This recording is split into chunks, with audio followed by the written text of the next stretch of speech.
In the name of defending free speech and stopping defamatory actions against his company, the owner of Twitter, Elon Musk, has brought suit against Washington, D.C. based Media Matters Incorporated, claiming that the latter has taken action that has hurt his company. This has got the potential to be one of the most game-changing lawsuits in the area of free speech that we've seen in a long time. Hang on, folks. We've got all the details, and we'll get into it in just 1 second.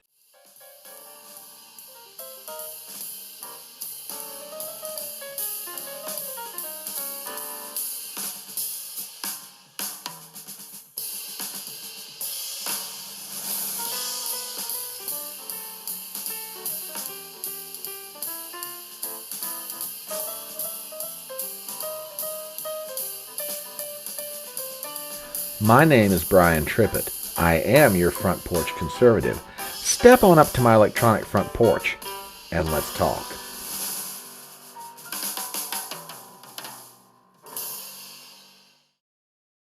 Folks, would you do me some favors before we get started with this video?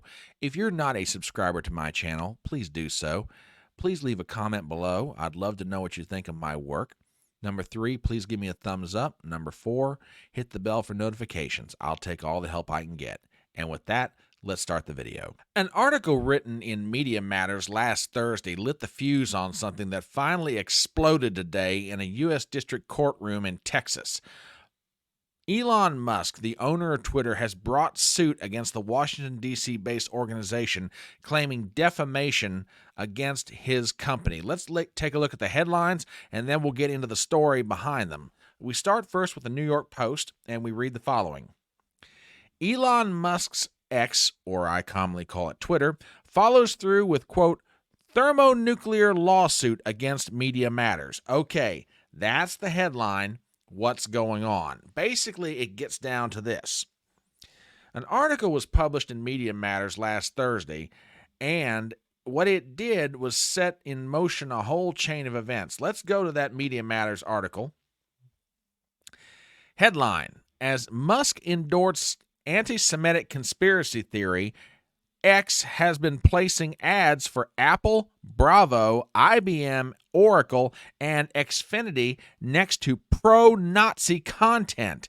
CEO Linda Yaccarino previously claimed that brands are, quote, protected from the risk of being next to toxic posts. Article written by Eric Hananoki.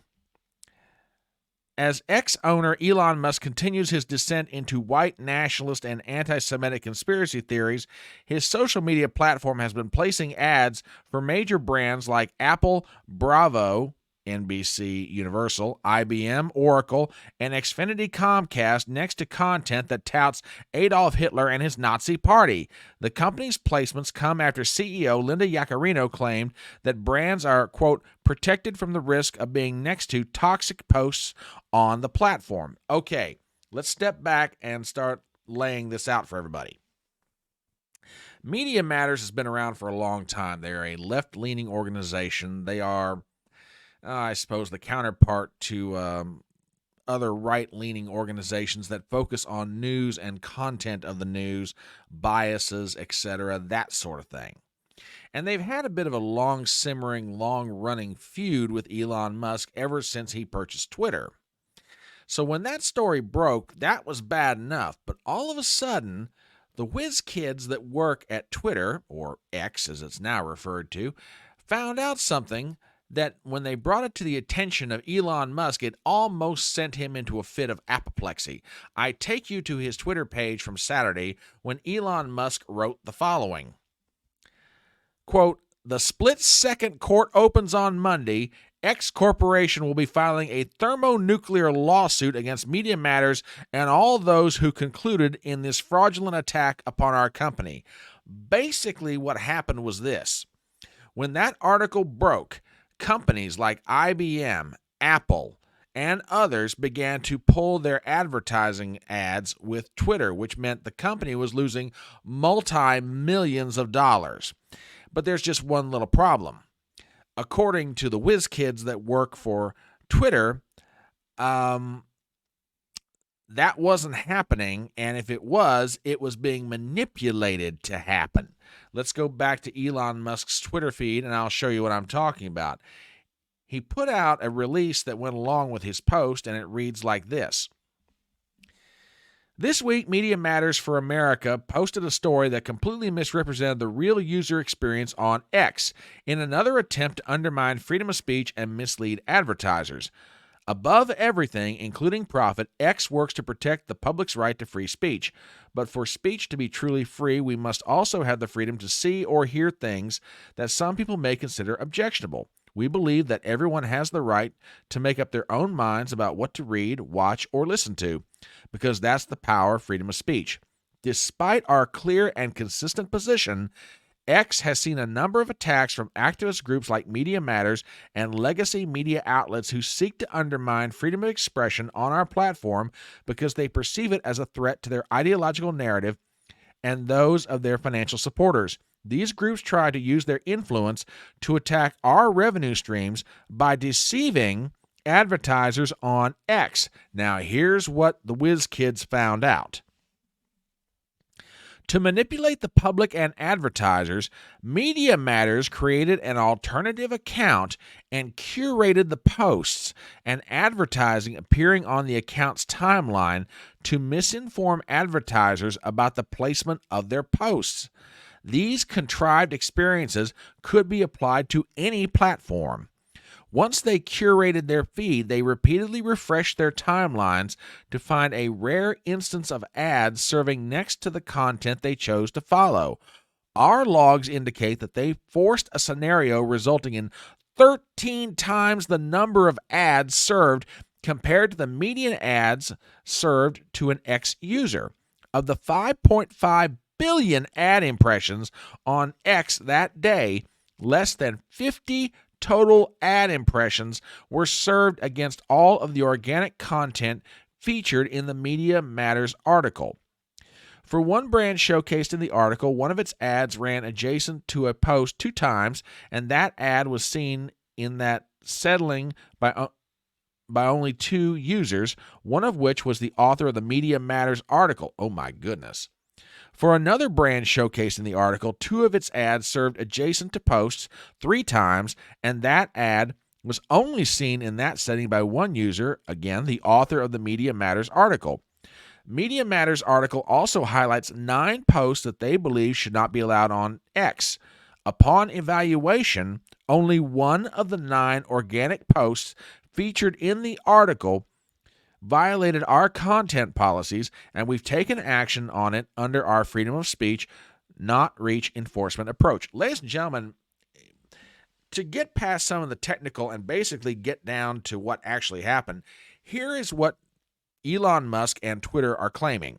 They're claiming that somebody at Media Matters, possibly the author of this very article that came out last Thursday, set up an alternative Media Matters Twitter account and kept manipulating it in such a way to try to place ads from major advertisers against content related to anti-Semitic or neo-Nazi postings to make it look like that's what was actually happening, that Twitter or X was basically taking these advertisers' multi-million-dollar ads and putting them up against content that the advertiser would have otherwise found objectionable in such a way to make the advertiser say, hey, I don't want my ads up against this stuff. What are you doing? This stuff shouldn't even be here. When the story broke, having created the scenario, as Twitter claims is happening, the advertisers went, oh my gosh, I can't have this stuff again. And they started pulling their ads, which meant Twitter was losing multi-millions of dollars in advertising revenue.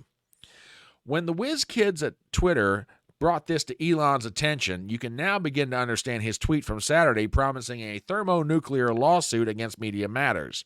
Now, lest you think that Elon and Twitter are being a bit one-sided in this, they had a little bit of support in their contentions. Let me take you to an article from the Substack account of Michael Schellenberger, very famous author and reporter in his own right. Take a look at this.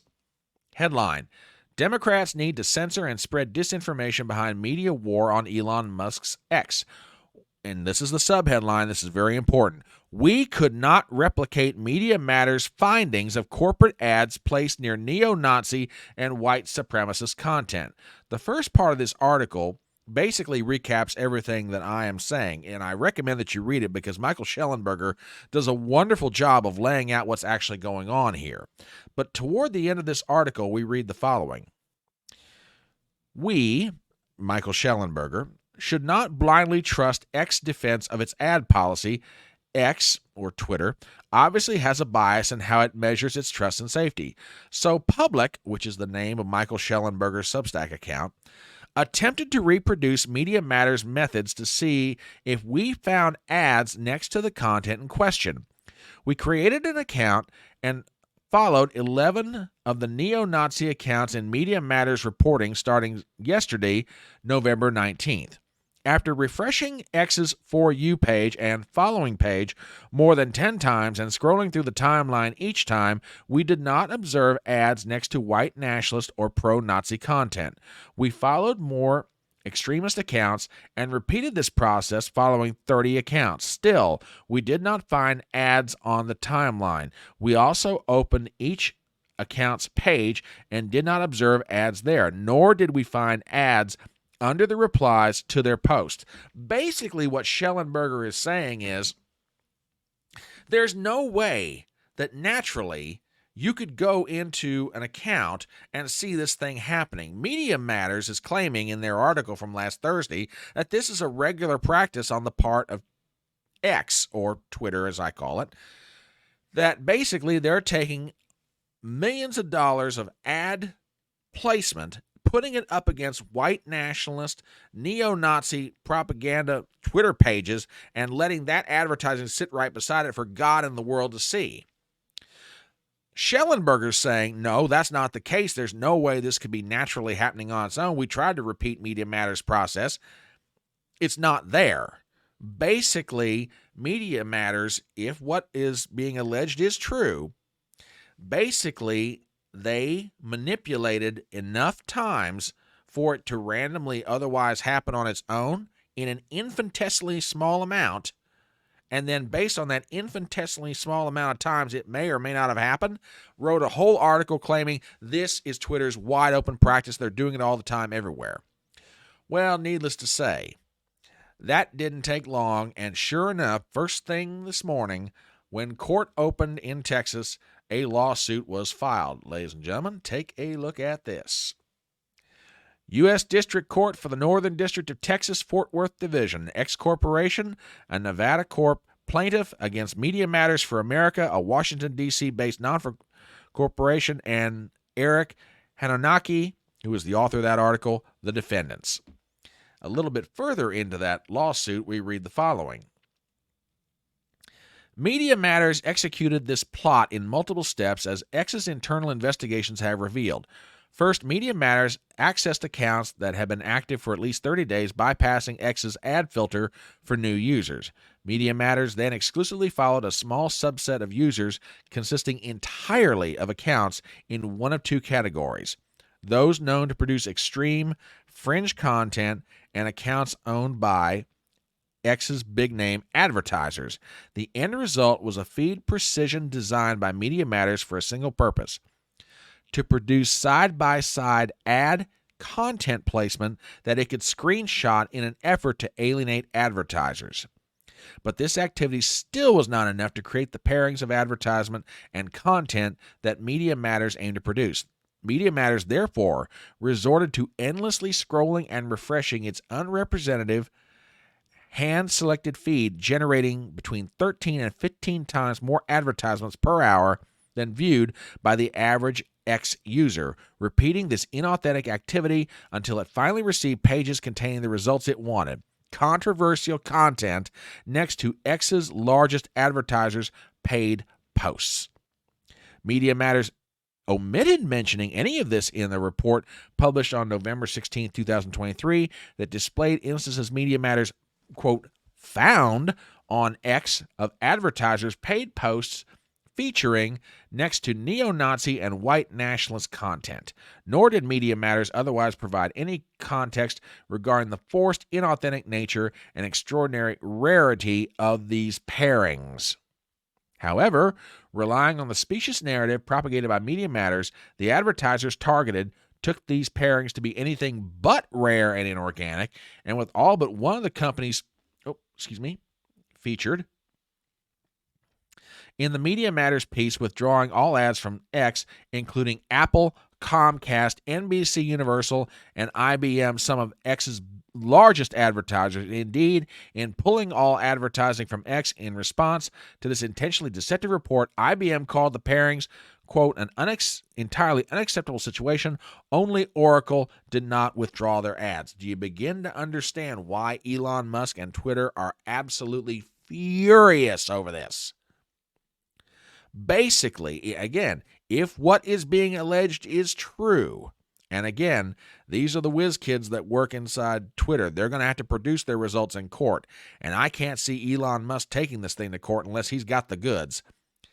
If they've got the goods to prove it, they can show that Media Matters basically set up a fake account, kept manipulating things inside Twitter's website to try to get neo-Nazi white nationalist content paired up against multi-million-dollar ads.